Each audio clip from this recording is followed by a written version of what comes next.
I love people that are building because everything needs to be made from scratch. That's one of the inspirations and love that I see from you guys at Supermoon, because you're also building things that do not exist. Welcome back to Supermoon Station. Let's start with your short background. My name's Ernesto Contreras. I'm the global head of growth for Dash Core Group. Basically, I help Dash grow in all around the world. I know, Ernesto, you've been also involved in the crypto space for a while, and you are originally coming from Venezuela. Venezuela is probably the wildest market when it comes to inflation and developments, and I heard that a lot of people actually using cryptocurrency to do purchases. Can you share a little bit more on what's happening in Venezuela? Well, I'm Venezuelan. I've been living abroad for about 11 years, and Venezuela has been an inspiration for me to work. Just to give you a reference, the Bolivar has lost 18 zeros. So that means that one Bolivar 20 years ago was 10 trillion bolivars today. And what that means is that in the periods of hyperinflation, you would go and buy something today, and then 2 days later, that same product in the same place would cost double.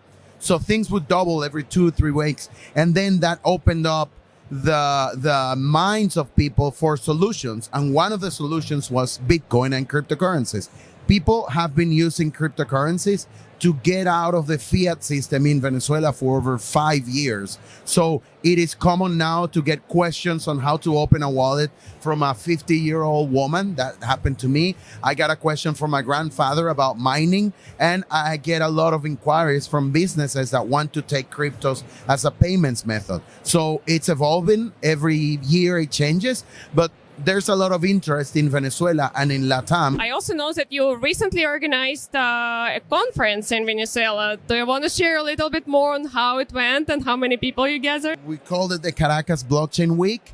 And we were a little bit disappointed because everybody speaks about Venezuela, but the conversation never happened in Venezuela. So 4 friends got together and we pulled our contacts and we brought the first international conference to Venezuela. We gathered around 4 days. We had around 4,000 people visit us. We had about 20 different kiosks from stands. We had international visitors. And most importantly, people loved it. We got so many hugs and so many congratulations from everyday people that said, I always see what you guys are doing. I always see you guys going to LABITCONF and BTC conference. And we never had the chance to see that in Caracas. So that's something I will always keep in my heart. Ernesto, I know that you prepared one inspirational story to share with our viewers.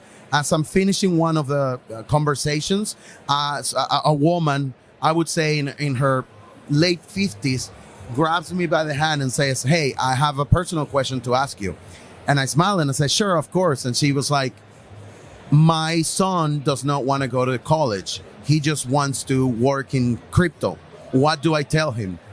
So, long conversation, but what I said is that crypto is opening up opportunities that did not exist before and that can complement a formal college degree. And, the transformation that your mind and soul does in school is very important. But you as a mother, open your doors and open your heart to the new technologies, because there are people here that do trading. There are artists that do NFTs. There are people that do marketing and create communities. So the wild story was to have somebody that I didn't know ask me such a personal question about the future of their kids. And this is why I think it's so important for us to educate and share the right message. Crypto must not be a tool that people think is about making money easy and fast. Crypto is a tool, and you, just like any carpenter or any building, will have a hammer, will have a screwdriver, will have a saw, and you can use those tools to carve yourself a better future. And that's what we're all doing here, educating. I really love it. Carve yourself a better future. Ernesto, thank you so much for sharing this story. Thank you, and see you soon. I love you, Supermooners.